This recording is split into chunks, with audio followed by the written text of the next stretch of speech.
នេះគឺជាលើកទី3ដែលខ្ញុំនិយាយតាក់ទងនឹងទេសចរប្រាសាទព្រះវិហារពីព្រោះខ្ញុំអត់ចង់ធ្វើអីបែបតែមួយឆាវទេខ្ញុំចង់ឲ្យមានភាពច្បាស់លាស់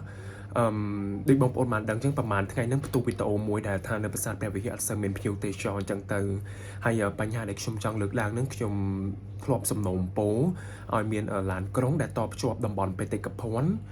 មិនថាបង្កើតឡើងដោយរដ្ឋឬក៏ឯកជនអាចធ្វើបានទេពិតជាល្អប្រសើរមែនតើបើសិនជាឯកជនអាចធ្វើបានទៀតរឹតតែល្អក្រុមហ៊ុន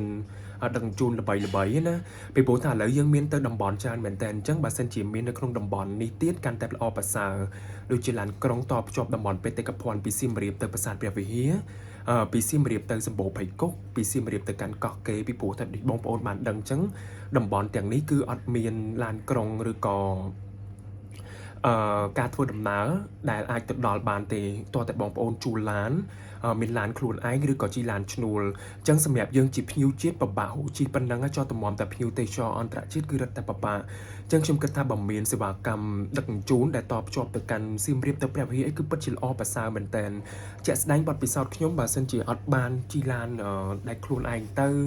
ឬក៏យើងជួលឡានទៅយើងអត់ទៅដល់ទេពិបាកមែនតើហូរឡានឈ្នួលអីទៀតរឹតតែពិបាកមិនត្រឹមតែបរទេសទេតែខ្មែរយើងក៏បាក់ដែរដូចខ្ញុំចឹងទៅមានទៅធំកដាលធំក្រុងនៅព្រះវិហារចឹងទៅអត់មានទៅដល់ស្អែមទេអញ្ចឹងពិបាកមែនតើទៅដល់ឡានឈ្នួលលេខទូរស័ព្ទអីម៉ានបង្អាក់ដំណើរការកំសាន្តហ្មងអញ្ចឹងបើមានទៅដល់ផ្សារព្រះវិហារហ្មងអូល្អមែនតើហើយខ្ញុំឃើញថាបងប្អូនយើងចង់ទៅច្រើនបើសិនជាមានក៏ល្អហើយបើសិនជាមានមែនជួយច្រើនមែនតើអ្នកដែលគាត់បើកសន្តាគារលបដែលតាក់ទងមួយវិស័យទេសចរនៅស្អែមហ្នឹងនឹងបង្កើនចំណូលបានបន្ថែមទៀតហើយបងប្អូនតាហ៊ាននៅនោះក៏គាត់អត់ឯកាដែរមានខ្មែរយើងទៅលេងច្រើនបង្ហាញមោទនភាពនៅលើទឹកដីខ្មែរយើងខុសត្រូវឡើងណាខ្ញុំសូមអធិស្ឋានផងបងប្អូនពីចេតនាល្អ